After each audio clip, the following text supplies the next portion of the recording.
Mas a pobreza, ela vem aumentando ao longo da história humana ou ela está diminuindo? Porque tem muitos novos ricos. Sim. Ultimamente. E tem aquele papo também de que o cara que era pobre há 100 anos, ele vivia muito pior do que o pobre hoje. Que o pobre hoje seria um rico para aquele pobre de lá, se ele conseguisse ver o que tá rolando hoje. Isso é uma defesa do capitalismo que fazem, né? Que a desigualdade ela existe, mas de forma geral tá todo mundo subindo assim. Isso é mentira, é verdade? Qual é que é então, desse? Primeiro de tudo, novamente, a gente não pode encarar a teoria marxista, por exemplo, como um juízo de valor. Então, o Marx, ele não fala que o capitalismo é feio, bobo e chato. Ele fala, o capitalismo trouxe um modo de produção muito produtivo, inédito, que consegue produzir numa escala imensa.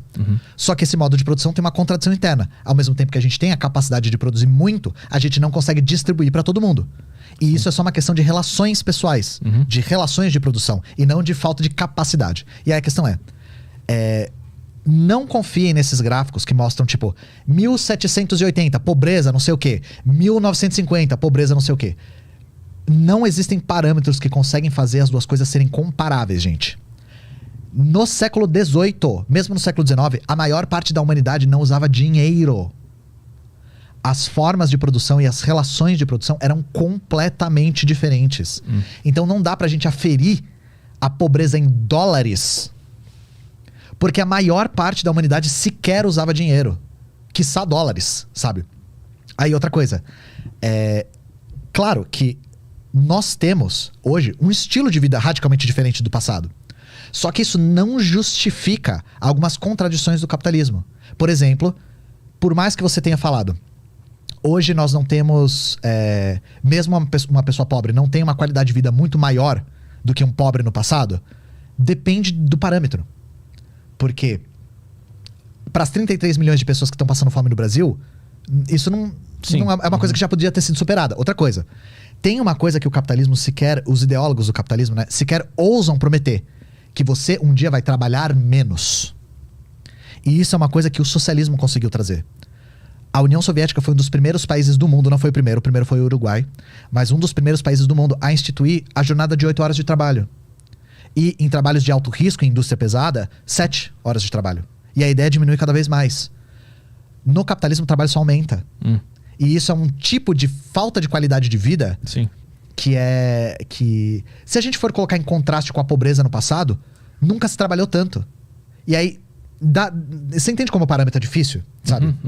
Mas a questão da fome é interessante porque não está diminuindo. Se a gente conseguir ver a história humana de longe, ainda é triste que hoje pessoas passem fome, mas a longo prazo isso tende a ir diminuindo, graças ao capitalismo. É a defesa que eu vejo acontecer. Depende do lugar. Eu dou um exemplo. Lembra que eu falei da Índia? Lembra que eu falei do colonialismo britânico na Índia? Quando eu falei da Guerra do Ópio e tal? Antes do colonialismo britânico na Índia, a Índia tinha segurança alimentar. Isso já no século XVIII. O que acontece? Quando os britânicos colonizam a Índia, eles destroem as plantações e fazem plantações de ópio pra viciar a galera na noia. Sim. E destroem a segurança alimentar indiana. Mas isso não é uma ação capitalista, né? O colonialismo é uma ação capitalista. Mas drogar as pessoas e subjugar elas é uma defesa que o capitalismo faz? Tipo, a ideia não era drogar as pessoas, a ideia era expandir o capital. A ideia era plantar ópio na Índia, processar esse ópio e vendê-lo na China. E aí a população chinesa ficar extremamente dependente desse ópio, quimicamente mesmo, e continuar esse fluxo de capital em duas colônias, China e Índia. Isso é a lógica do capital no seu estado natural, sabe? Inclusive, hoje a gente vê a guerra às drogas e é uma ironia imensa que o próprio Reino Unido tenha feito uma guerra contra a China para que a China legalizasse o ópio. Foi uma guerra a favor das drogas que rolou na China. Isso é o capitalismo no seu estado natural. Inclusive, o primeiro país imperialista do mundo foi a Inglaterra.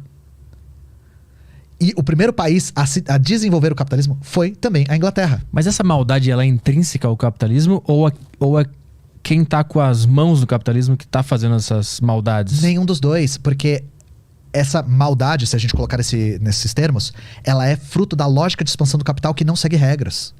Não segue regras. A lógica é crescer o capital. É expandir, porque é a lógica interna de como o Mas se ele capitalismo quiser expandir o capital vendendo flores, que é uma coisa legal, aí não é tudo bem? funciona. Então. Tudo bem no sentido de depende de como, né? Mas é... Porque, novamente, é muito difícil não fazer juízo. É muito difícil não falar disso em termos de adjetivos, né? De bem, de mal, de Claro, certo, e de quando errado. você pega um exemplo tão agressivo e grave assim, pra dizer que isso é uma característica do capitalismo, é óbvio que choca e tu pensa, pô, isso é uma merda mesmo. É uma consequência da lógica interna, entende? E essa lógica interna tem consequências muito graves. E aí eu dou outro exemplo, gente. Tudo que os trabalhadores conquistaram, que minimamente humanizaram a expansão do capitalismo, foi pelas mãos dos próprios trabalhadores. A maneira como a indústria surge na Inglaterra, ela choca até hoje, porque era trabalho infantil, porque só crianças conseguiam entrar nas máquinas e botar as mãos pequenas em certas engrenagens e tal. Não existia nenhum tipo de restrição para mulheres grávidas. Não existia aposentadoria, nenhum tipo de garantia. A jornada de trabalho era o máximo possível, dentro das capacidades físicas. Se a pessoa morresse, ela era rapidamente substituída. Isso tudo não é porque as pessoas são más, mas porque isso atendia à demanda de expansão. E aí, todos os direitos que a classe conseguiu foi através de luta. Foi através de luta dos próprios trabalhadores. Inclusive, nada foi dado de maneira voluntária. Porque todas as vezes que os trabalhadores demandavam, por exemplo, redução de jornada. Nós queremos reduzir a jornada de 14 horas para 12. A resposta dos capitalistas era: nós vamos falir se vocês fizerem isso. Nós vamos quebrar. Vai ficar impossível. E a economia não vai mais existir. Ah, nós temos que abolir o trabalho infantil. Impossível, vai quebrar o capitalismo. O argumento é sempre o mesmo, isso é histórico. Se a gente voltar na documentação e ver como os capitalistas resistiram às demandas populares, o argumento é sempre que isso vai fazer mal para vocês. Se vocês quiserem abolir a mão de obra infantil, isso vai fazer mal para vocês, porque a gente vai quebrar e não vai mais ter emprego. Sim. E aí você já viu isso em algum lugar? Eu dou um exemplo contemporâneo. O piso salarial da enfermagem, que foi agora votado e foi vetado pelo Supremo Tribunal Federal. Agora, né? Qual que foi o argumento dos defensores do liberalismo? Isso vai quebrar os hospitais e planos de saúde privados. É a mesma coisa. É pegar a demanda da burguesia e fazer parecer que é a demanda dos trabalhadores. Fazer parecer que o aumento do piso salarial da enfermagem é ruim pro enfermeiro, pra enfermeira. Porque quando aumentar o piso, os hospitais vão quebrar e vai ter demissão em massa. E sabe quando isso aconteceu, gente? Nunca, tá? Não existe uma relação direta em conquistas de direitos, de redução, para minimamente humanizar essa dinâmica de trabalho, que tenha quebrado a economia. Isso não acontece, tá? E aí a questão é, quando a Revolução Russa acontece e os soviéticos colocam 8 horas de trabalho como limite, num país que precisava urgentemente se industrializar, precisava do máximo de trabalho possível, isso acendeu um alerta na cabeça da burguesia. Porque todos os trabalhadores do mundo olharam e falaram: não, peraí, isso é possível? Dá pra reduzir, sabe? E isso eu não sei se o Gabriel falou ontem sobre isso aqui, mas uma das propostas dos comunistas aqui no Brasil é a redução de jornada de trabalho.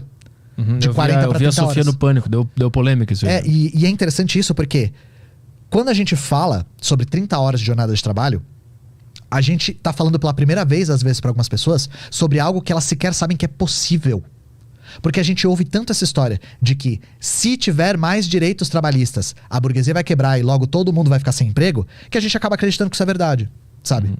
A gente não repara que a extração de valor por parte da burguesia em cima da classe trabalhadora é tão gigantesca, que dá margem para muitos mais direitos. Outra coisa, não existe relação direta com remoção de direitos trabalhistas e aumento do emprego, tá, gente? Nós temos agora uma taxa de desemprego, e batemos uma taxa de desemprego muito alta, isso depois de uma onda neoliberal que destruiu boa parte dos direitos que eram conquistados pelos trabalhadores historicamente. Então nós tivemos a reforma trabalhista, reforma da Previdência. Nada disso gerou emprego, porque o objetivo não é gerar emprego. Nunca foi. O objetivo acho que pode ser que não dê certo. Não é. Mas ele não tá implicando uma maldade no cara, uma conspiração? Não é conspiração, novamente, o capitalismo ele entra em crises cíclicas. Isso é natural. E isso é perfeitamente aferível, sabe? Ao longo da história a gente consegue ver uma depois da outra, depois da outra, depois da outra.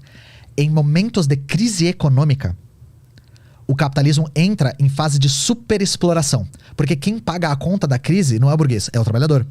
Mas o que gerou essa de agora foi a pandemia, não foi? Não, essa crise vem de muito tempo atrás. É uma crise econômica que vem desde 2015 pra cá. Que é uma crise que vem desde do crash imobiliário nos Estados Unidos, sabe? É uma crise cíclica do capital e tal. E a partir de 2015 nós temos uma nova investida neoliberal. Que é o Brasil entrando nessa nova fase de superexploração do trabalho. E isso é comum de crises capitalistas. Quando a crise bate, o capitalismo entra em fase de superexploração do trabalho. Nós tivemos, por exemplo, entre 2002 e 2010, um momento no qual o capitalismo estava em crescimento. E aí, quando ele está em crescimento, aí rolam algumas concessões para a classe trabalhadora, algum alívio e tal, mas quando entra em crise, quem paga a conta pesado é a classe trabalhadora. E a gente entrou nessa fase a partir de 2015. Uma das evidências disso, o próprio impeachment da Dilma. O impeachment da Dilma não foi feito por conta de pedalada. O impeachment da Dilma foi feito para remover uma pessoa que estava atravancando o avanço de pautas neoliberais. Assim que o Temer entra, ele começa a aprovar pauta atrás de pauta. Então ele aprova reforma do ensino médio, ele aprova PEC do teto, ele aprova reforma trabalhista. Todas essas demandas da burguesia brasileira que estavam entrando nessa nova fase de superexploração da classe trabalhadora. Os direitos foram sendo removidos um atrás do outro. A mesma onda aconteceu na década de 80. Quando o capitalismo entrou em crise, isso no centro do capitalismo mesmo. Aí a investida neoliberal começou a tirar direito atrás de direito, sabe? Porque quem paga a conta não é o burguês, né? Quem paga a conta é quem tá embaixo.